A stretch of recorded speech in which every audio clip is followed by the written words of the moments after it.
قل هو الله أحد الله الصمد لم يلد ولم يولد ولم يكن له كفوا أحد আপনি কি জানেন সূরা ইখলাসে আল্লাহর তাওহীদ সবচেয়ে বড় বিষয়টি পূর্ণভাবে বলা হয়েছে যে ব্যক্তি সূরা ইখলাস ভালোবাসে আল্লাহ তাকে ভালোবাসেন এক সাহাবী বারবার নামাজে সূরা ইখলাস পড়তেন রাসূল সাল্লাল্লাহু আলাইহি ওয়াসাল্লাম বললেন তাকে জানিয়ে দাও আল্লাহ তাকে ভালোবাসেন সূরা ইখলাস সমান খাঁটি তাওহীদের ঘোষণা এই সূরায় বলা হয়েছে আল্লাহ একক তিনি কারো মুখাপেক্ষী নন তার কোনো সন্তান নেই তিনি কারো সন্তান নন তার সমকক্ষ কেউ নেই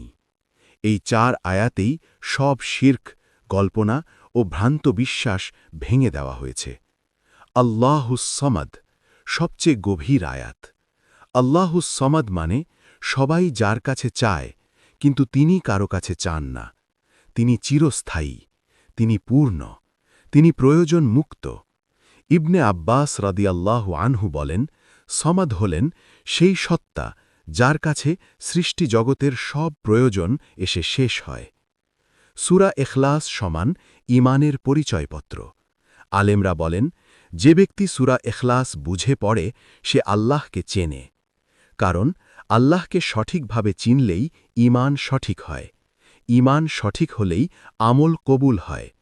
বিপদে আপদে সূরা ইখলাসের শক্তি রাসূল সাল্লাল্লাহু আলাইহি ওয়াসাল্লাম নিয়মিত পড়তেন ফজর ও মাগরিবের পর ঘুমানোর আগে অসুস্থতা ও বিপদের সময় ফুঁ দিয়ে শরীরে পড়তেন ইখলাস ফালাক নাস এটি রুহানি সুরক্ষা সংক্ষেপে গভীরতায় অসীম মাত্র 4 আয়াত কিন্তু বিষয় আল্লাহ কে মানুষের জীবনের সবচেয়ে বড় প্রশ্নের উত্তর যে আল্লাহকে এক মনে চেনে সে আর কাউকে ভয় পায় না সূরা ইখলাসের শিক্ষা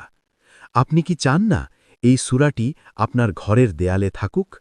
এটা তৈরি করা হয়েছে 1 মিলি গোল্ডেন মিরর এসএস দিয়ে সংগ্রহ করতে এখনই আমাদেরকে মেসেজ করুন